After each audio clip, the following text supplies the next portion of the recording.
ನಾನು ಹೇಳೋದಕ್ಕೂ ಮುಂಚೆನೇ ಅವರೇ ಆನ್ಸರ್ ಮಾಡಿಬಿಡ್ತಾ ಇದ್ದಾರೆ. ಸೊ ಅದರಲ್ಲಿ ಇನ್ನೇನು ಸೈಡ್ ಮಾಡಿ ನಾರ್ಮಲ್ ರಿಫೈನ್ಡ್ ಆಯಿಲ್ ಬಳಸಿ, ಏಕೆಂದರೆ ಅದರದ್ದೇ ಆದಂಥ ಒಂದು ಫ್ಲೇವರ್ ಇರುತ್ತೆ, ಅಷ್ಟು ಚೆನ್ನಾಗಿರೋದಿಲ್ಲ. ಇನ್ನು ಅದನ್ನು ಎತ್ತಿಟ್ಟು ಮತ್ತು ಪೈನಾಪಲ್ ಫ್ಲೇವರ್, ಪೈನಾಪಲ್ ಇಲ್ಲದೇ ಪೈನಾಪಲ್ ಕೇಸರಿ ಬಾತ್ನ ಮಾಡ್ತಾ ಇರೋವಂಥದ್ದು ಅಲ್ವಾ. ಪ್ರತಿ ವರ್ಷ ನನಗೆ ಬಾಗಿಣ ಕೊಡೋದಕ್ಕೆ ಬರ್ತಾರೆ ಅಣ್ಣ ಅಂತ ಹೇಳಿ ಕ್ಯೂಚ್ ಹೋಗ್ಬಿಟ್ಟಿದೆ ಇದು ಇಲ್ಲಿ.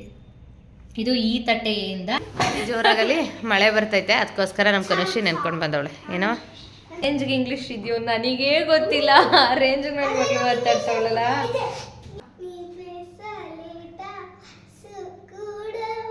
ಮಕ್ಕ ತೊಳಿತಿದ್ಯಾ?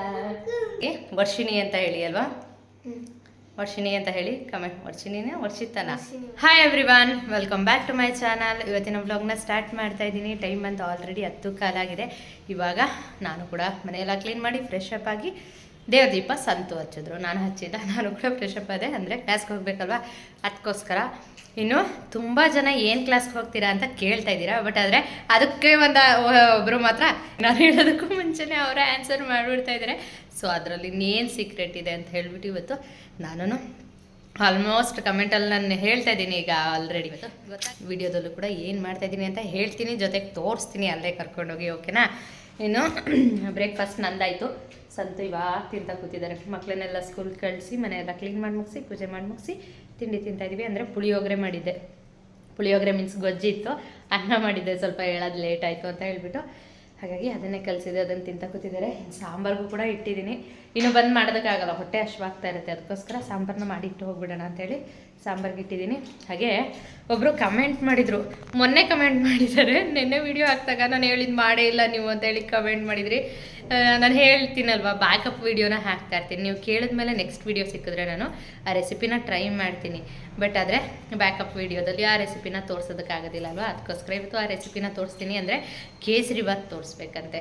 ಮುಂಚೆನೂ ತೋರಿಸಿದ್ದೀನಿ, ಬಟ್ ಅಕ್ಕ ಇನ್ನೊಂದು ಸರಿ ತೋರಿಸಿ ಅಂತ ಹೇಳಿ ಕಮೆಂಟ್ ಮಾಡಿದರು. ಸೊ ಹಾಗಾಗಿ ಇವತ್ತು ಕೇಸರಿ ಬಾತ್ ರೆಸಿಪಿನ ತೋರಿಸ್ತೀನಿ, ಸ್ವೀಟ್ ರೆಸಿಪಿ. ಇನ್ನು 2 ದಿವಸದಿಂದ ನಾನು ವೀಡಿಯೋ ಮಾಡಿಲ್ಲ. ಇದು ಗುರುವಾರ, ಇದು ನಾನು ಮಂಗಳವಾರನೂ ವೀಡಿಯೋ ಮಾಡಿಲ್ಲ, ಬುಧವಾರನೂ ವೀಡಿಯೋ ಮಾಡಿಲ್ಲ. ಇವತ್ತು ವೀಡಿಯೋನ ಮಾಡ್ತಾಯಿದ್ದೀನಿ. ಸ್ವಲ್ಪ ರೆಸ್ಟ್ ಮಾಡೋಣ ಅಂದ್ಬಿಟ್ಟು ಸುಮ್ಮನೆ ಆಗಿಬಿಟ್ಟೆ.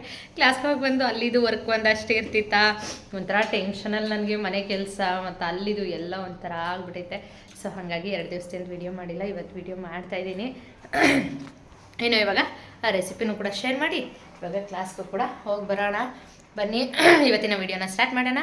ಈ ವಿಡಿಯೋ ಇಷ್ಟ ಆದರೆ ಲೈಕ್, ಶೇರ್, ಕಮೆಂಟ್ ಮಾಡೋದನ್ನ ಮರಿಬಿಡಿ. ಹಾಗೆ ಯಾರೆಲ್ಲ ನನ್ನ ಚಾನಲ್ನ ಹೊಸದಾಗಿ ನೋಡ್ತಿದ್ರೆ ಪ್ಲೀಸ್ ಸಬ್ಸ್ಕ್ರೈಬ್ ಮಾಡ್ಕೊಂಡು ಸಪೋರ್ಟ್ ಮಾಡಿ. ಇವಾಗ ಬನ್ನಿ ಆ ರೆಸಿಪಿನೂ ಕೂಡ ತೋರಿಸ್ತೀನಿ. ಫಸ್ಟಿಗೆ 1 ಸ್ಪೂನಷ್ಟು ತುಪ್ಪನ ಹಾಕೊಳ್ಬೇಕು, ಹಾಗೆ 1 ಸ್ಪೂನಷ್ಟು ಎಣ್ಣೆನ ಹಾಕೊಳ್ಬೇಕು. ಇಲ್ಲಿ ರಿಫೈನ್ಡ್ ಆಯಿಲ್ ಬಳಸಿ ನಾನು ಗಾಣದ ಎಣ್ಣೆನೇ ಬಳಸ್ತಾ ಇದ್ದೀನಿ. ಗಾಣದ ಎಣ್ಣೆಯಲ್ಲಿ ಆದಷ್ಟು ಫ್ಲೇವರ್ ಇರುತ್ತೆ, ಸೊ ಹಾಗಾಗಿ ಗಾಣದ ಎಣ್ಣೆನ ಸ್ಕಿಪ್ ಮಾಡಿ ರಿಫೈನ್ಡ್ ಆಯಿಲ್ನ ಯೂಸ್ ಮಾಡಿ. ಎಣ್ಣೆ ಮತ್ತು ತುಪ್ಪ ಎರಡನ್ನೂ ಬಳಸೋದ್ರಿಂದ ಏನಾಗುತ್ತೆ ಅಂದರೆ ಕೇಸರಿ ಬಾತ್ ಮಾಡಿದಾಗ ಬಾಯಿಗೆ ಹಾಕ್ಕೊಂಡಾಗ ತುಪ್ಪ ಅಂಟಿಸೋದಿಲ್ಲ. ಎಣ್ಣೆನೂ ಹಾಕಿದಾಗ ಆರಿದ್ರೂ ಕೂಡ, ಬಿಸಿ ಕಮ್ಮಿ ಆದ್ರೂ ಕೂಡ ತುಪ್ಪದ ಥರ ಬಾಯಿನಲ್ಲಿ ಆಗೋದಿಲ್ಲ. ಅದಕ್ಕೋಸ್ಕರ ಎಣ್ಣೆ ತುಪ್ಪ ಎರಡನ್ನೂ ಕೂಡ ಹಾಕ್ಕೊಳ್ಬೇಕು. ಇನ್ನು ಅದಾದ ನಂತರ ನಾನು ಸ್ವಲ್ಪ ತುಪ್ಪನ ಅರ್ಧದಷ್ಟು ಎತ್ತಿಟ್ಕೊಂಡು ಅದೇ ಇನ್ನು ಉಳಿದಿರೋ ತುಪ್ಪಕ್ಕೆ ಚಿರೋಟಿ ರವೆ 1 ಕಪ್ಪಷ್ಟು, ಹಾಗೆ ಡ್ರೈ ಫ್ರೂಟ್ಸು, ದ್ರಾಕ್ಷಿ, ಗೋಡಂಬಿ ಎರಡನ್ನೂ ಕೂಡ ಹಾಕ್ಕೊಂಡಿದ್ದೀನಿ. ಸಪ್ರೇಟ್ ಫ್ರೈ ಮಾಡೋ ಅವಶ್ಯಕತೆ ಇಲ್ಲ, ಇದರಲ್ಲೇ ಹಾಕೊಳ್ಳಿ. ಇದರಲ್ಲಿ ಹಾಕೊಳ್ಳೋದ್ರಿಂದನೂ ಕೂಡ ನಿಮಗೊಂದು ಬೆನಿಫಿಟ್ ಇದೆ. ಏನಂದರೆ ನಾವು ಒಣ ದ್ರಾಕ್ಷಿನ ಇದರಲ್ಲಿ ಫ್ರೈ ಮಾಡೋದಕ್ಕೆ ಹಾಕಿದಾಗ ಲೋ ಫ್ಲೇಮಲ್ಲೇ ಇಟ್ಕೊಂಡು ರವೆನ ಫ್ರೈ ಮಾಡ್ಕೊಬೇಕು. ರವೆ ಯಾವುದ್ರಲ್ಲಿ ಫ್ರೈ ಆಗಿದೆ ಅಂತ ನಮ್ಗೆ ಇದರಲ್ಲೇ ಗೊತ್ತಾಗುತ್ತೆ. ನಾವು ದ್ರಾಕ್ಷಿ ಹಾಕಿರೋ ಅಂಥದ್ದು ಚೆನ್ನಾಗಿ ಉಬ್ಬಿ ಬಂದಿರುತ್ತೆ ನೋಡಿ. ಎಣ್ಣೆ ತುಪ್ಪದಲ್ಲಿ ಫ್ರೈ ಮಾಡಿದಾಗ ಹೇಗೆ ಉಬ್ಬಿರುತ್ತೆ ಹಾಗೆ ಉಬ್ಬಿರುತ್ತೆ. ಇಲ್ಲಿ ಸ್ವಲ್ಪ ಬ್ಲರ್ ಆಗಿದೆ, ಅದು ಉಬ್ಬಿ ಬಂದಾಗ ಅದು ಪರ್ಫೆಕ್ಟಾಗಿ ರವೆನೂ ಕೂಡ ಫ್ರೈ ಆಗಿದೆ ಅಂತ ಹೇಳಿ ನಿಮಗೆ ಗೊತ್ತಾಗುತ್ತೆ. ಗೊತ್ತಾಗಲಿಲ್ಲ ಅಂದಾಗ ಈ ರೀತಿ ಮಾಡ್ಕೊಂಡಾಗ ಈಸಿ ಆಗುತ್ತೆ. ಸೊ ಇನ್ನು ಅದು ಫ್ರೈ ಆಗಿದ್ದಾದ ನಂತರ ನಾನು ಬಿಸಿನೀರನ್ನ ಕಾಯಿಸಿಟ್ಕೊಂಡು ಹಾಕ್ಕೊಳ್ತಾ ಇದ್ದೀನಿ. ಇದಕ್ಕೆ ಯಾವುದೇ ಹಾಲು ಹಾಕೋ ಅವಶ್ಯಕತೆಯೂ ಇಲ್ಲ, ಬರೀ ಬಿಸಿನೀರನ್ನ ಕಾಯಿಸಿಟ್ಕೊಂಡು ಹಾಕೊಳ್ಳಿ. ಬಿಸಿನೀರು ಹಾಕೋದ್ರಿಂದ ಗಂಟು ಕೂಡ ಆಗೋದಿಲ್ಲ. ನಿಮ್ಮ ಕನ್ಸಿಸ್ಟೆನ್ಸಿ ನೋಡಿ ಅದನ್ನು ಹಾಕ್ಕೊಂಡು ಮಿಕ್ಸ್ ಮಾಡ್ಕೊಂಡು ಅದಾದ ನಂತರ ನಾನು ಲೆಮನ್ ಯೆಲ್ಲೋ ಕಲರ್ನ ಹಾಕ್ಕೊಳ್ತಾ ಇದ್ದೀನಿ. ಇನ್ನು ನೆಕ್ಸ್ಟಿಗೆ ನಾನು ಪೈನಾಪಲ್ ಎಸೆನ್ಸ್ ಹಾಕ್ಕೊಳ್ತಾ ಇದ್ದೀನಿ. ಪೈನಾಪಲೇ ಇಲ್ಲದೇ ಪೈನಾಪಲ್ ಫ್ಲೇವರ್ ಕೇಸರಿ ಬಾತ್ ಮಾಡೋವಂಥದ್ದು. ನಾವು ರಿಯಲ್ ಪೈನಾಪಲ್ ಯೂಸ್ ಮಾಡಿದ್ರೂ ಕೂಡ ಈ ಫ್ಲೇವರ್ ಬರೋದಿಲ್ಲ. ಎಸೆನ್ಸ್ ಯೂಸ್ ಮಾಡಿದ್ರೆ ಮಾತ್ರ ಪೈನಾಪಲ್ ಫ್ಲೇವರ್ದು ಕೇಸರಿ ಬಾತದ್ದು ಫ್ಲೇವರ್ ಬರೋ ಅಂಥದ್ದು. ಅದು ಒಂದು 30ರಿಂದ 32 ರೂಪಾಯಿ ಆಗ್ಬೋದೇನೋ, ಟ್ರೈ ಮಾಡಿ. ಇನ್ನು ಅದನ್ನು ಕೂಡ ಹಾಕಿ ಚೆನ್ನಾಗಿ ಮಿಕ್ಸ್ ಮಾಡ್ಕೊಳ್ತೀನಿ. ಇನ್ನು ಇದೇ ಟೈಮಲ್ಲಿ ನಾನು ಅದಕ್ಕೆ ಒಂದು ಕಪ್ ಅಷ್ಟಲ್ಲ, 3/4 ಕಪ್ಪಷ್ಟು ಸಕ್ಕರೆನೇ ಹಾಕ್ಕೊಂಡಿದ್ದೀನಿ. ನೀವು ನಿಮ್ಮ ಸ್ವೀಟ್ನೆಸ್ಗೆ ಎಷ್ಟು ಬೇಕಾಗುತ್ತೆ ಅಷ್ಟು ಸಕ್ಕರೆನೇ ಹಾಕ್ಕೊಳ್ಳಿ. ಇನ್ನು ಈ ಟೈಮಲ್ಲಿ ಸಕ್ಕರೆ ಹಾಕೋದ್ರಿಂದ ಅದು ಹರಳಾಗಿರೋದ್ರಿಂದ ಚೆನ್ನಾಗಿ ಕೇಸರಿ ಬಾತ್ ಮಿಕ್ಸ್ ಆಗುತ್ತೆ. ಜೊತೆಗೆ ಇನ್ನು ಕೂಡ ರವೆನೂ ಕೂಡ ಸಾಫ್ಟಾಗಿ ಆಗುತ್ತೆ, ಅಂದರೆ ಸಕ್ಕರೆ ನೀರು ಬಿಟ್ಕೊಳ್ಳುತ್ತೆ ಅಲ್ವಾ, ಆವಾಗ ರವೆನೂ ಕೂಡ ಸಾಫ್ಟ್ ಆಗುತ್ತೆ. ಸೊ ಈ ಟೈಮಲ್ಲಿ ಸಕ್ಕರೆನ ಹಾಕ್ಕೊಂಡು ಫ್ರೈ ಮಾಡ್ಕೊಳ್ಳಿ. ಇನ್ನು ಲಾಸ್ಟ್ ಫೈನಲಲ್ಲಿ ನಾನು ಎಣ್ಣೆ ತುಪ್ಪ ಕರಗಿಸಿ ಏನು ಇಟ್ಕೊಂಡಿದ್ದೆ ಅದನ್ನು ಕೂಡ ಹಾಕಿ ಮಿಕ್ಸ್ ಮಾಡ್ಕೊತಾ ಇದ್ದೀನಿ. ಇನ್ನು ಈಸಿಯಾಗಿ ರೆಡಿ ಆಗುತ್ತೆ. ನೀವು ಕೂಡ ಟ್ರೈ ಮಾಡಿ. ಅಂದರೆ ಮುಂಚೆನೂ ಒಮ್ಮೆ ತೋರಿಸಿದೆ, ನಿಮಗೆ ಇದು ಖುಷಿ ಆಯಿತು ಅಂತ ಅನ್ಕೊಂತೀನಿ. ಕಮೆಂಟ್ ಮಾಡಿದವ್ರಿಗೆ ಎಲ್ಲರೂ ಕೂಡ ಈ ರೀತಿ ಕೇಸರಿಬಾತ್ ಟ್ರೈ ಮಾಡಿ ನಿಮ್ಮ ಮನೇಲಿ ಎಲ್ರಿಗೂ ಕೊಟ್ಟು ಖುಷಿ ಪಡಿ. ಇನ್ನು ನಾನು ಮಾಡಿದ ಕೇಸರಿಬಾತು ನಿಜಕ್ಕೂ ಯೂಸ್ಫುಲ್ ಆಯಿತು. ನೀವು ಕೇಳಿದ್ದು ಕೂಡ ನಂಗೆ ಖುಷಿ ಆಯಿತು. ಅಂದರೆ ಮನೆಗೆ ಒಬ್ಬರು ಗೆಸ್ಟ್ ಬಂದಿದ್ದರು, ಅವರಿಗೂ ಕೂಡ ತಿನ್ನೋದಕ್ಕೆ ಕೊಟ್ಟೆ. ಇನ್ನು ಬಂದಿದ್ದಂಥವ್ರು ಬಂದು ಸಂತು ಫ್ರೆಂಡ್, ಕಳೆದ ವರ್ಷವೂ ಕೂಡ ಹೇಳಿದ್ದೆ, ಇವರು ನನಗೆ ಪ್ರತಿ ವರ್ಷವೂ ಬಾಗಿನ ಕೊಡೋದಕ್ಕೆ ಬರ್ತಾರೆ ಅಂತ ಹೇಳಿ. ನಾನು ಸ್ವೀಟ್ ಮಾಡ್ತಾಯಿದ್ದೆ, ಅಣ್ಣ ಫೋನ್ ಮಾಡಿ ನಾನು ಬರ್ತಾಯಿದ್ದೀನಿ ಅಂತ ಹೇಳಿದರು. ನನಗೂ ತುಂಬ ಖುಷಿ ಆಯಿತು, ಅವರು ಬಂದು ತಿಂದು ಹೋಗ್ತಾರಲ್ಲ ಅಂತ ಹೇಳ್ಬಿಟ್ಟು. ಇನ್ನು ಅಣ್ಣನೂ ಕೂಡ ಮುಂಚೆನೇ ಹೇಳಿರಲಿಲ್ಲ, ಬಂದು ಹೋಗ್ತೀನಿ ಅಂತ ಹೇಳ್ತಾಯಿದ್ರು.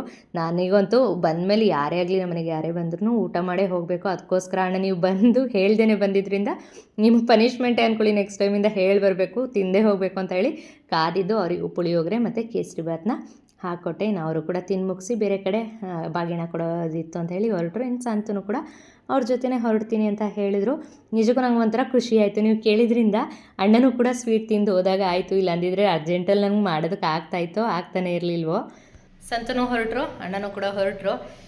ನಾನು ಮುಂಚೆ ಕಳೆದ ವರ್ಷ ವಿಡಿಯೋದಲ್ಲೂ ತೋರಿಸಿದ್ದೀನಿ ಇವರನ್ನು, ಅಂದರೆ ಗೌರಿ ಬಾಗಿನ ಕೊಡೋದಕ್ಕೆ ಅಂತ ಹೇಳಿ ಬರ್ತಾರೆ ಅಂತ. ಪ್ರತಿ ವರ್ಷವೂ ನನಗೆ ಮತ್ತು ಸಂತು ಫ್ರೆಂಡ್ಸ್ ಒಂದಷ್ಟು ಜನ ಇದ್ದಾರೆ, ಅವ್ರ ವೈಫ್ಗೆಲ್ಲ ಅಣ್ಣ ಪ್ರತಿ ವರ್ಷವೂ ಗೌರಿ ಬಾಗಿನ ಕೊಡ್ತಾರೆ. ಇವಾಗ ನಮ್ಮನೆ ಕೊಟ್ಟಿದ್ದಾರೆ, ಇನ್ನು ನೆಕ್ಸ್ಟ್ ಬೇರೆ ಯಾರ್ದಾದ್ರೂ ಮನೆಗೆ ಕೊಡೋದಕ್ಕೆ ಹೋಗಿ ಎಲ್ಲ ಮುಗಿಸ್ತಾರೆ. ಇವತ್ತು ಮುಗಿಸ್ಕೊಂಡು ಬರ್ತಾರೆ. ನಾನು ಫಸ್ಟ್ ಫೋನ್ ಮಾಡಿದಾಗ ಏನು ಅಪರೂಪಕ್ಕೆ ಬರ್ತಾ ಇದ್ದಾರಲ್ಲ ಅಣ್ಣ ಅಂದ್ಕೊಂಡೆ. ಬಟ್ ಆದರೆ ಆಮೇಲೆ ಗೊತ್ತಾಯಿತು, ಹಬ್ಬ ಅನ್ನೋದೇ ನಾನು ಮರ್ತು ಬಿಟ್ಟಿದ್ದೀನಿ, ಬಾಗಿನ ಕೊಡೋದಕ್ಕೆ ಬರ್ತಿದ್ದಾರೆ ಅಂತ. ಅಣ್ಣ ಬಂದಮೇಲೆ ಗೊತ್ತಾಯಿತು. ನಂಗೆ ಗೊತ್ತಿರಲಿಲ್ಲ ಬರೋ ಅಂಥದ್ದು. ಸ್ವೀಟು ರೆಸಿಪಿ ಮಾಡೋಣ ಅಂತ ಹೋಗ್ತಾ ಇದ್ದೆ, ಆ ಟೈಮಲ್ಲಿ ಫೋನ್ ಮಾಡಿಬಿಟ್ಟು, ಅಣ್ಣ ಯಾವಾಗಲೂ ಮುಂಚೆ ಬರೋದಕ್ಕೆ ಮುಂಚೆ ಫೋನ್ ಮಾಡಲ್ಲ, ಇಲ್ಲೆಲ್ಲಾದರೂ ನಿಯರ್ ಇದ್ದು ಫೋನ್ ಮಾಡೋ ಅಂಥದ್ದು. ಸೊ ಹಾಗಾಗಿ ಹೆಂಗೋ ಮಾಡಿದ ಸ್ವೀಟು ಅಣ್ಣನೂ ತಿನ್ಕೊಂಡು ಹೋದರು. ಅವ್ರಿಗೂ ಪುಳಿಯೋಗರೆ ಕಲಿಸ್ಕೊಟ್ಟು ಸ್ವೀಟ್ ಹಾಕ್ಕೊಟ್ಟಿದ್ದೆ. ಇನ್ನು ಇಲ್ಲಿ ಈ ರೀತಿ ಹಣ್ಣು, ಹೂವು, ಹಾಗೆ ಬ್ಲೌಸ್ ಪೀಸು ಒಂದು, ಗೌರಿ ಸೆಟ್ಟು, ಬಳೆ, ಹಣ್ಣುಗಳು ಇದಿಷ್ಟು ಕೊಟ್ಟಿದ್ದಾರೆ. ಸ್ವೀಟ್ ಬಾಕ್ಸು ಮರ್ತು ಬಂದೆ ಅಂತ ಹೇಳ್ತಾಯಿದ್ರು. ಪ್ರತಿ ವರ್ಷವೂ ಮಿಸ್ ಮಾಡ್ದೇನೆ ಎಲ್ಲದನ್ನು ತಂದು ಕೊಡ್ತಾರೆ ಅಣ್ಣ. ಸೀತಾಫಲ ಹಣ್ಣು ಕ್ಯೂಚೋಗ್ಬಿಟ್ಟಿದೆ ಇದು ಇಲ್ಲಿ. ಇದು ಈ ತಟ್ಟೆಯಿಂದ ಇದಕ್ಕೆ ಹಾಕಿದ್ರು, ದೊಡ್ಡ ತಟ್ಟೆ ಬೇಕು ಅಂತ ಹೇಳ್ಬಿಟ್ಟು ಅವಾಗ ಹೊಡೆದೋಗ್ಬಿಟ್ಟೈತೆ. ಅದು ಎತ್ತಿಡ್ತೀನಿ. ಇನ್ನು ಅದೇನೆ ನಾನು ಮುಂಚೆ ವಿಡಿಯೋದಲ್ಲೂ ಹೇಳಿದ್ದೀನಿ, ನಮ್ಮಮ್ಮ ಮನೇಲಿ ಕೊಡಲ್ಲ ಗೌರಿ ಬಾಗಿನ, ಬಟ್ ಅಣ್ಣ ಮನೆ ಕಡೆ ಕೊಡ್ತಾರೆ. ಸೊ ಅಣ್ಣನಿಗೆ 3 ಜನ ಅಕ್ಕಂದಿರಿದ್ದಾರೆ, ಆದರೂ ಕೂಡ ಪ್ರತಿ ವರ್ಷವೂ ನಮ್ಮಗಳಿಗೆ ಮಿಸ್ ಮಾಡ್ದೇ ತಂದು ಬಾಗಿನ ಕೊಟ್ಟು ಹೋಗ್ತಾರೆ. ಇನ್ನು ಅದನ್ನೆಲ್ಲ ಎತ್ತಿಡಬೇಕು. ಇನ್ನು ನಾನು ಕೂಡ ಕ್ಲಾಸಿಗೆ ಹೋಗಬೇಕು. ಸೊ ಹಾಗಾಗಿ ಇವಾಗ ಅದನ್ನೆಲ್ಲ ಎತ್ತಿಟ್ಟು ಕ್ಲಾಸಿಗೆ ಹೊರಡ್ತೀನಿ ನಾನು. ಇನ್ನು ಅಲ್ಲೂ ಕೂಡ ನೋಡೋಣ, ಶೇರ್ ಮಾಡ್ತೀನಿ. ಅವ್ರು ಒಪ್ಕೊಂಡ್ರೆ ವಿಡಿಯೋ ಮಾಡ್ತೀನಿ, ಅವ್ರನ್ನ ತೋರಿಸ್ತೀನಿ. ಬನ್ನಿ, ಇವಾಗ ಇದನ್ನೆಲ್ಲ ಎತ್ತಿಟ್ಬಿಟ್ಟು ಹೊರಡ್ತೀನಿ ನಾನು. ಕ್ಲಾಸ್ಗೆ ಹೋಗೋಣ ಅಂತ ಹೇಳಿಬಿಟ್ಟು ಹೊರಟಿದ್ದೆ, ಎಲ್ಲದನ್ನು ಎತ್ತಿಟ್ಟು ನೋಡಿದ್ರೆ ಕ್ಲಾಸೇ ಇಲ್ಲ ಇವಾಗ. ಅಂದರೆ ಅವರು ನಾಳೆ ಶುಕ್ರವಾರ ಇರೋದ್ರಿಂದ ಪೂಜೆ ಮಾಡಬೇಕಂತೆ. ಸೊ ಹಂಗಾಗಿ ಇವತ್ತು ಕ್ಲಾಸ್ ಇಲ್ಲ, ಅಲ್ಲ ಸಂಜೆ ಇದೆ. ನಾನು ತೋರಿಸ್ಬೇಕು ಅಂದಿದ್ದೀನಿ, ನನಗೆ ಹಿಂಗಾಗಿದೆ. ಸಂಜೆ 4:15 ಕ್ಲಾಸ್ ತೊಗೊತೀನಿ ಅಂತ ಹೇಳಿದ್ದಾರೆ. ಸೊ ಹಾಗಾಗಿ ಸಂಜೆನೇ ಹೋಗ್ತೀನಿ. ಇವಾಗ ಅಡುಗೆನೂ ಕೂಡ ಎಲ್ಲ ಮಾಡಿಟ್ಬಿಟ್ಟೆ, ಇನ್ನು ಬಂದ್ ಮಾಡೋದಕ್ಕಾಗೋದಿಲ್ಲ ಅಂತ ಹೇಳಿಬಿಟ್ಟು ನೋಡಿದ್ರೆ ಕ್ಲಾಸೇ ಇಲ್ಲ, ಬಂದೇನು ಹೋಗಂಗೇ ಇಲ್ಲ, ಹಂಗೈತೆ. ಏನು ಮಾಡೋಕ್ಕಾಗಲ್ಲ. ರೈಸ್ ಎಲ್ಲ ರೆಡಿಯಾಗಿದೆ, ಸಾಂಬಾರು ರೆಡಿಯಾಗಿದೆ, ನನಗೂ ಕೂಡ ಒಂಥರ ಆರಾಮಾಗಿರುತ್ತೆ. ಇವಾಗ ಸ್ವಲ್ಪ ಹೊತ್ತು ರೆಸ್ಟ್ ಮಾಡ್ತೀನಿ ನಾನು. ಬೆಳಗ್ಗೆಯಿಂದ ಯಾಕೋ ನಂಗೆ ಆಗ್ಬಿಟ್ಟೈತೆ, ಸ್ವಲ್ಪ ನಾನು ರೆಸ್ಟ್ ಮಾಡ್ಕೊಂಡು ಸಂಜೆನೇ ಕ್ಲಾಸ್ಗೆ ಹೋಗ್ತೀನಿ. ಸೊ ನಿಮಗೂ ಕೂಡ ತೋರಿಸೋಣ ಅಂತಲೇ ಅಂದ್ಕೊಂಡಿದ್ದೀನಿ. ಸೊ ತೋರಿಸ್ತೀನಿ. ಓಕೆ, ಇವಾಗ ನಾನು ಸ್ವಲ್ಪ ಹೊತ್ತು ರೆಸ್ಟ್ ಮಾಡ್ತೀನಿ, ಅದಾದಮೇಲೆ ವಿಡಿಯೋನ ಕಂಟಿನ್ಯೂ ಮಾಡ್ತೀನಿ. ಎಲ್ಲ ಹೆಂಗೆ ನೆನ್ದು ಬಂದಿದೆಯಾ, ನಮ್ಮ ಕನುಷಿ ನೆನ್ಕೊಂಡು ಬಂದವಳು ಬರುತ್ತಾ ಎಲ್ಲ. ಸ್ವಲ್ಪ 1-2 ಹನಿ ಅಷ್ಟೇ. ಬ್ಯಾಗ್ ಹೆಂಗೆ ಜಾಸ್ತಿ ಒದ್ದೆ ಆಯಿತು? ಬ್ಯಾಗ್ ಸರಿಯಾಗಿ ಒದ್ದೆ ಆಗುತ್ತೆ.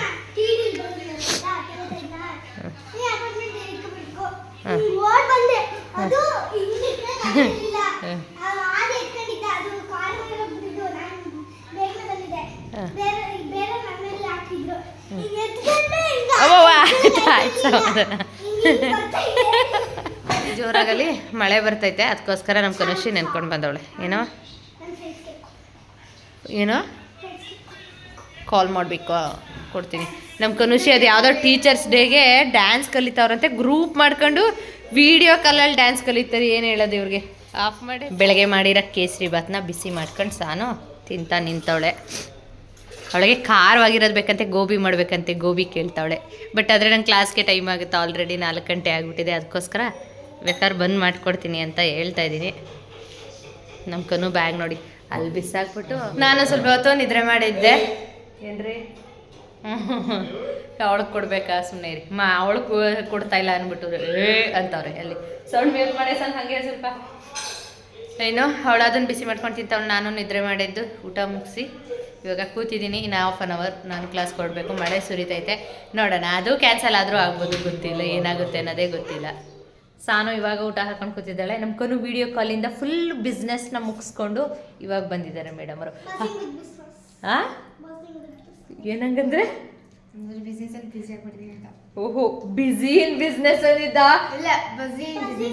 ಓಹ್ ಅಯ್ಯಪ್ಪ, ಯಾವ್ಯಾವ ರೇಂಜ್ಗೆ ಇಂಗ್ಲೀಷ್ ಇದೆಯೋ ನನಗೇ ಗೊತ್ತಿಲ್ಲ. ಆ ರೇಂಜ್ಗೆ ನನ್ನ ಮಗಳು ಮಾತಾಡ್ತಾವಳಲ್ಲ. ಈಗ ಸಾನು ಹಾಕೊಂಡು ಕೂತಿದ್ದಾಳೆ. ಬೇಳೆ ಸಾರು ಜೊತೆಗೆ ಗೋಬಿ ತಂದು ಕೊಟ್ಟಿದ್ರು ಸಂತು. ಕನುಷಿನ ಟ್ಯೂಷನಿಂದ ಕರ್ಕೊಂಡು ಬರ್ಬೇಕಾದ್ರೆ ಸಂತು ಹಾಗೇನೆ ಗೋಬಿ ತಂದು ಕೊಟ್ಟು ಹೋಗಿದ್ರು. ಅಂದರೆ ನಮಗೆ ಬೇಕಿತ್ತು ಬೇಳೆ ಸಾಂಬಾರಿಗೆ. ಸಾನು ಮನೇಲೇ ಮಾಡು ಮಮ್ಮಿ, ಮನೇಲೇ ಮಾಡು ಗೋಬಿ ಅಂತ ಕೇಳಿದ್ಲು. ಬಟ್ ಆದರೆ ಕ್ಯಾಬೇಜು ಇರಲಿಲ್ಲ, ಖಾಲಿಯಾಗಿತ್ತು. ಅದಕ್ಕೋಸ್ಕರ ಸರಿಸ್ದೆ ಇಲ್ಲ, ತರಿಸ್ದೆ. ಸಾನು ಮನೆಯದಿಷ್ಟನ ಈ ತಂದಿರೋದಿಷ್ಟನ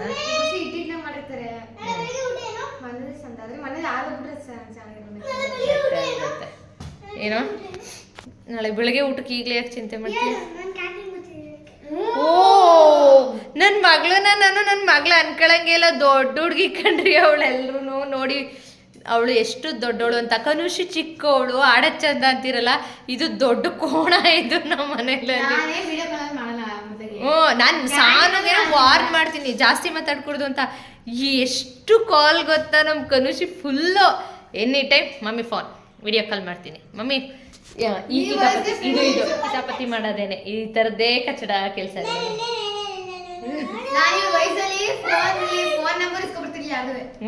ನಮ್ಮ ಸಾನು ಫ್ರೆಂಡ್ಸೇ ಇಲ್ಲ ಅವಳ ವಯಸ್ಸಲ್ಲಿ. ಇವಳು ನೋಡಿದ್ರೆ ಮಾಡ್ತೀನಿ ಕಿತಾಪತಿ ಮಾಡ್ತೀನಿ, ಮಾಡಿಸ್ತೀನಿ. ಈ ಕೋತಿ ಆಟಗಳು ಆಡೋದಕ್ಕೆ ಅವಳಿಗೆ ಚಡ್ಡಿ ಥರ ಬಿಟ್ಟಿಬೇಕು ಅಂತ ಅನ್ನೋದು. ಇದ್ರಾಗೆಲ್ಲೇ ನಡಿ ಊಟ ಮಾಡು. ನಾನು ಅದು ಹೇಳ್ದೆ ಅಲ್ವಾ ಕ್ಲಾಸ್ಗೆ ಹೋಗೋಕ್ಕೆ ರೆಡಿ ಆಗ್ತೀನಿ ಅಂತ ಹೇಳ್ಬಿಟ್ಟು ತೋರಿಸ್ತೀನಿ ಅಂತ. ಬಟ್ ಇವತ್ತು ನನ್ನ ಟೈಮೇ ಸರಿಗಿಲ್ಲ ಅನಿಸುತ್ತೆ. ಕ್ಲಾಸ್ ಓಪನೇ ಮಾಡಲಿಲ್ಲ, ಮಳೆ ಬಂತು ಅಂದ್ಬಿಟ್ಟು ಅವರು ಇವತ್ತು ಬರ್ತಾ ಇಲ್ಲ, ನಾಳೆ ಬನ್ನಿ ಅಂತ. ಅಂದರೆ ಇವತ್ತು ಬರ್ತಾ ಇಲ್ಲ, ಇನ್ನು ಸ್ವಲ್ಪ ಲೇಟಾಗಿ ಬರಲ್ಲ ಅಂದರು.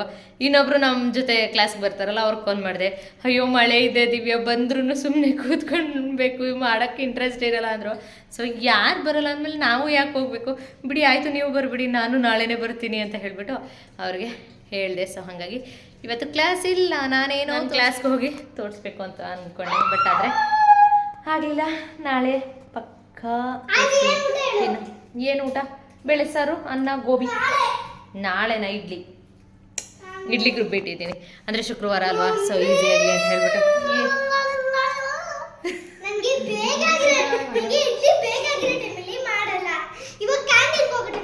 ಹೋಗು ನೀನು, ನನಗೇನು ನಿಮ್ಮ ಅಪ್ಪ ಕಸ್ಕೊಟ್ರು ಹೋಗು.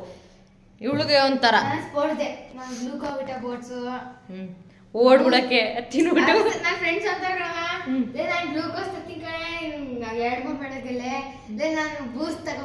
ಇನ್ನೊಂದೇನು ಗೊತ್ತಾ, ಸಾನು ಸ್ಪೋರ್ಟ್ಸ್ ಅಲ್ಲಿ ಇಲ್ಲ. ಸ್ಪೋರ್ಟ್ಸ್ ಪರ್ಸನ್ ಅಲ್ಲವೇ ಅಲ್ಲ ಸಾನು. ಆಗಲ್ಲ. ಸೊ ನಾನು ಹಂಗೆ ಇದ್ದೆ. ಸಾನು ಸ್ಪೋರ್ಟ್ಸ್ ಪರ್ಸನ್ ಅಲ್ಲ, ನಾನು ಅಲ್ಲ. ಹಂಗೇನೆ ಅವಳು. ಸಂತು ಸ್ಪೋರ್ಟ್ಸ್ ಪರ್ಸನ್, ಅದಕ್ಕೆ ಅಲ್ವೊಂದು ಐತಲ್ಲ ಅದು ಸ್ಪೋರ್ಟ್ಸಲ್ಲಿ ಹುಚ್ಚು ಮಾಡುತ್ತದು. ನಮ್ಮಿಂದ ಆಗಲ್ಲ, ನಮಗದು ಮುಂಚೆಯಿಂದಲೂ ಇಲ್ಲ. ಬೇರೆ ಟ್ಯಾಲೆಂಟ್ ಎಲ್ಲ ನಮ್ಗೆ ಸಾನೋಗೈತೆ, ಆಟದಲ್ಲಿ ಇಲ್ಲ. ಅದಕ್ಕೆ ಗ್ರೂಪಲ್ಲಿ ಮಮ್ಮಿ ಸೇರ್ಕೊಂಡು ಹೆಂಗೋ ಒಂದು ಮೆಡಲ್ ಗೆದ್ದು ಬಿಡ್ತೇವೆ. ಒಂದು ರಜಾ ಹಾಕ್ಬಿಟ್ಟಿದ್ಲು ಅವತ್ತು ಸ್ಪೋರ್ಟ್ಸ್ಗೆ ಸೇರಿಸ್ಕೊಬಿಟ್ರಂತೆ. ಗುಂಪಲ್ಲಾದ್ರೂ ಒಂದು ಮೆಡಲ್ ತಕ್ಕತ್ತಿದೆ, ಮಮ್ಮಿ ಸ್ಕೂಲ್ಗೆ ಹೋಗ್ತೀನಿ ಅದು ಇಲ್ದಂಗೆ ಆಗ್ಬಿಟ್ಟೈತಿ ಸರಿ ಅಂತ ಹೇಳ್ತಾ ಇದ್ದು. ಡ್ಯಾನ್ಸ್ ಟೀಚರ್ಸ್ ಡೇಗೆ ಡ್ಯಾನ್ಸ್ ಮಾಡ್ತಾವಳು. ಅವಳು ಡ್ಯಾನ್ಸ್ ಕಲ್ತು ಮುಗಿಸೋದ್ರೊಳಗೆ ಸಾಕಾಗ್ಬಿಟ್ಟಿರುತ್ತೆ ನಮಗಂತೂ. ಇವಾಗ ನಾನು ಊಟ ಮುಗಿಸಿ ಕಿಚನ್ ಪೂರ್ತಿ ಹಾಗಾಗಿ ಬಿಟ್ಟಿದ್ದೀನಿ. ಒಂಥರ ಇವತ್ತು ಮಳೆ ಮೋಡಕ್ಕೋಸ್ಕರ ನನಗೂ ನೆಗಡಿ ಸೋರ್ತಿತ್ತಲ್ವ, ಸೊ ಹಾಗಾಗಿ ಏನು ಕೆಲಸ ಮಾಡಿಲ್ಲ. ಎಲ್ಲ ಪಾತ್ರೆನೂ ವಾಶ್ ಮಾಡಿ ನಾಳೆ ಬೆಳಗ್ಗೆಗೆ ಎಲ್ಲ ಕ್ಲೀನ್ ಆಗತ್ತರ ಕಿಚನ್ ಕ್ಲೀನ್ ಮಾಡ್ಕೊತೀನಿ. ಮಾಡೋದು ಯಾವ್ದು ಬೇಗ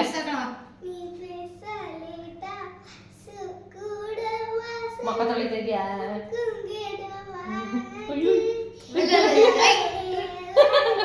ನಮ್ ಸಾನು ಇನ್ಸ್ಟಾ ರೀಲ್ಸ್ ಜಾಸ್ತಿ ನೋಡ್ಬಿಟ್ಟವಳೆ. ಧ್ರುವ ಸರ್ಜಾಗೆ ಒಬ್ರು ಫ್ಯಾನ್ ಆಡೋರಲ್ಲ ಅದು. ಬಟ್ ಧ್ರುವ ಸರ್ಜಾಗೆ ಹಾಡು ಹೇಳೋದನ್ನ ಸುಮ್ಮನೆ ರೇ ಸುಮ್ಮನೆ ರೇ ನಂಗೆ ಕೇಳಿ ನಾನು ಚುಪ್ ಕೇಳಿ ನಂಗೆ ಅವಳಿಗೂ ಹೊಡೆದೆ ಸಾಂಗ್ನಾಗ ಕೊಡ್ತೀನಿ ಅರ್ಜಿದಕ್ಕೆ ಕೇಳಿ ಸಾಂಗ್ನ ಆಗ ಕಿವಿ ಹೋಗ್ಬಿಟ್ಟೈತೆ ನನಗೆ ಮಾತ್ರ ನಮ್ಮ ಸಾನು ಆ ಇನ್ಸ್ಟಾ ರೀಲ್ಸ್ನ ನೋಡ್ಕೊಬಿಟ್ಟು ಮಮ್ಮಿ ಏನು ಮಾಡೋದು ನಿಂತವ್ರನ್ನ ಬಂದರೆ ಅವರು ಇದು ಸರ್ಜದು ಇಮಿಟೇಷನ್ ಬೇರೆ ಮಾಡ್ತಿರ್ತಾರೆ ಮಮ್ಮಿ ಹಿಂಗ ನಿಂತಿದ್ದು ಅಂದ್ಕೊಂಡು ಎಲ್ಲ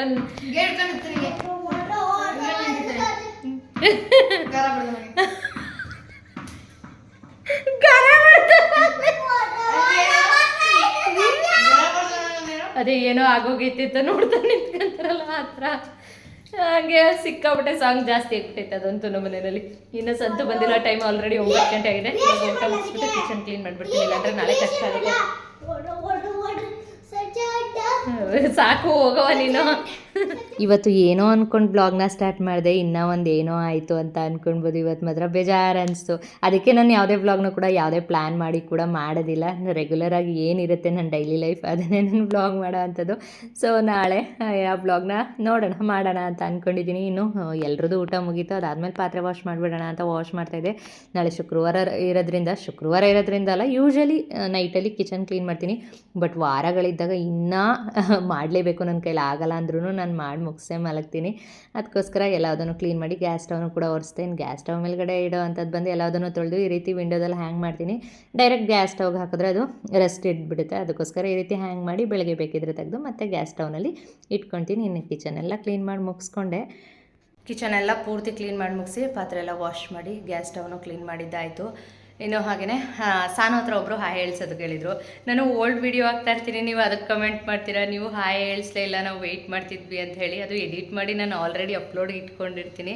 ಆ ಥರದ್ದು ವೀಡಿಯೋ ಹಾಕಿರ್ತೀನಲ್ವ ಸೊ ನಾನು ನೆಕ್ಸ್ಟ್ ಯಾವ ವೀಡಿಯೋ ಮಾಡ್ತೀನಿ ಆ ವಿಡಿಯೋದಲ್ಲಿ ಹೇಳಿಸ್ತೀನಿ ಅದಕ್ಕೋಸ್ಕರ ಬೇಜಾರು ಮಾಡ್ಕೊತಿದ್ರಿ ಸಾರಿ ಇದಕ್ಕೋಸ್ಕರ ನಾನು ಹೇಳ್ಸೋದಕ್ಕಾಗಿಲ್ಲ ಇನ್ನು ಇವತ್ತು ವೀಡಿಯೋ ಮಾಡ್ತಾ ಇರೋದು ನೀವು ಕಮೆಂಟ್ ಮಾಡಿದ್ಮೇಲೆ ಮಾಡ್ತಾ ಇರೋದೇ ನಾನು ಇವತ್ತು ವೀಡಿಯೋನ ಸೊ ಹಾಗಾಗಿ ನಮ್ಮ ಸಾನುನ ಇರಿಸ್ಕೊಂಡಿದ್ದೀನಿ ಇಲ್ಲಿ ಹೇಳ್ಸೋದಕ್ಕೆ ಅಂತ ಹೇಳಿಬಿಟ್ಟು ಇನ್ನು ಹಾಗೆಯೇ ಸೇಮ್ ನಿಮ್ಮ ಮಗಳು ಸಾನು ಥರನೇ ಅಂತ ಹೇಳ್ತಾ ಇದ್ರಿ ಏನಮ್ಮ ಅಂದರೆ ಬುದ್ಧಿನಲ್ಲಿ ಸೊ ಹಾಗಾಗಿ ವರ್ಷಿಣಿ ಅಂತ ಹೇಳಿ ಅಲ್ವಾ ವರ್ಷಿಣಿ ಅಂತ ಹೇಳಿ ಕಮೆಂಟ್ ವರ್ಷಿಣಿನೇ ವರ್ಷಿತ್ತಾನ ಹೌದೇ ಅನ್ನ ನನಗೆ ಮರ್ತೋಗಿದೆ ಸಾನೋಗಿ ಹೇಳಿದೆ ಬಟ್ ನನಗೆ ಮರ್ತೋಗಿದೆ ಕನುಷಿ ರೂಮಲ್ಲಿ ಕೂತಿದ್ದಾಳೆ ಸಂತೂರು ಮಲ್ಗೋದಕ್ಕೆ ಹೋಗಿದ್ದಾರೆ ಸೊ ನನ್ನ ಕೆಲಸ ಮುಗಿತು ಟೈಮ್ ಆಲ್ರೆಡಿ 11 ಗಂಟೆ ಆಗಿದೆ ಇವಾಗ ಅದಕ್ಕೋಸ್ಕರ ಹಾಯ್ ಹೇಳಿಸ್ಬಿಡೋಣ ಅಂತ ಹೇಳಿಬಿಟ್ಟು ಹೇಳಿಸ್ತಾ ಇದ್ದೆ ಹೇಳು ಸನ್ ಹಾಯ್ ವರ್ಷಿಣಿ ಊಟ ಆಯ್ತಾ ಚೆನ್ನಾಗಿದೆಯಾ ಎಷ್ಟು ಸ್ಟ್ಯಾಂಡರ್ಡು ಏನು ಓದ್ತಿದ್ಯಾ ಪಾಠ ಹೊಸ್ದಾಗೆ ಅಂತ ಮಾತಾಡ್ತಾಳೆ ಸೊ ವರ್ಷಿಣಿ ಅನ್ನೋ ಪಾಪುಗೆ ಹಾಯ್ ಏನು ಓದ್ತಾ ಇದೆಯಾ ಅನ್ನೋದು ಪಾಪು ಅಲ್ಲ ಸಾನು ಏಜ್ ಒಳಗಿದ್ರೆ ಹಾಯ್ ವರ್ಷಿಣಿ ಚಿಕ್ಕವಳಾಗಿದ್ರೆ ಪಾಪು ತಾನೆ ದೊಡ್ಡೊಳಗಿದ್ರೆ ರಂಗಿತ ನಿಂಗಿಂತ ದೊಡ್ಡವಳಾಗಿದ್ರೆ ಏನಿಲ್ಲ ವರ್ಷಿಣಿನೇ ಅಷ್ಟೇ ನೀವು ವೆಯ್ಟ್ ಮಾಡ್ತಾಯಿದ್ರಿ ಅಂತ ಹೇಳಿದ್ರಿ ನಾವು ನಿಮ್ಮ ಬ್ಲಾಗಲ್ಲಿ ವೆಯ್ಟ್ ಮಾಡ್ತಾಯಿದ್ವಿ ಅಂತ ಹಳೆ ವೀಡಿಯೋಸ್ ಇದ್ದಾಗ ಬೇಜಾರು ಮಾಡ್ಕೊಬೇಡಿ ನೀವು ಕಮೆಂಟ್ ಮಾಡಿದಾದ್ಮೇಲೆ ನೆಕ್ಸ್ಟ್ ವೀಡಿಯೋ ಯಾವ್ದು ಬರುತ್ತೆ ಅದನ್ನು ಆ ದಿನದ ವೀಡಿಯೋನ ನೆನ್ಪು ಮಾಡ್ಕೊಳ್ಳಿ ಇದು ಹಾಗೆ ಗುರುವಾರದ ವೀಡಿಯೋ ಅಂತ ಹೇಳಿದ್ದೀನಿ ಸೊ ಹಾಗಾಗಿ ಈ ವಿಡಿಯೋದಲ್ಲಿ ಹೇಳ್ಸೋದಕ್ಕೆ ಆಯಿತು ನನಗೆ ಓಕೆ ಇನ್ನು ನಾನು ಈ ವಿಡಿಯೋನ ಇಲ್ಲಿಗೆ ಎಂಡ್ ಮಾಡ್ತೀನಿ ನೆಕ್ಸ್ಟ್ ವೀಡಿಯೋದಲ್ಲಿ ಸಿಗ್ತೀನಿ ನೆಕ್ಸ್ಟ್ ವೀಡಿಯೋದಲ್ಲಾದ್ರೂ ನನ್ನ ಕ್ಲಾಸ್ನ ನಾನು ತೋರಿಸೋದಕ್ಕೆ ಟ್ರೈ ಮಾಡ್ತೀನಿ ಓಕೆ ಈ ವಿಡಿಯೋನ ಇಲ್ಲಿವರೆಗೂ ನೋಡಿದ್ದಕ್ಕಾಗಿ ಥ್ಯಾಂಕ್ ಯು ಸೋ ಮಚ್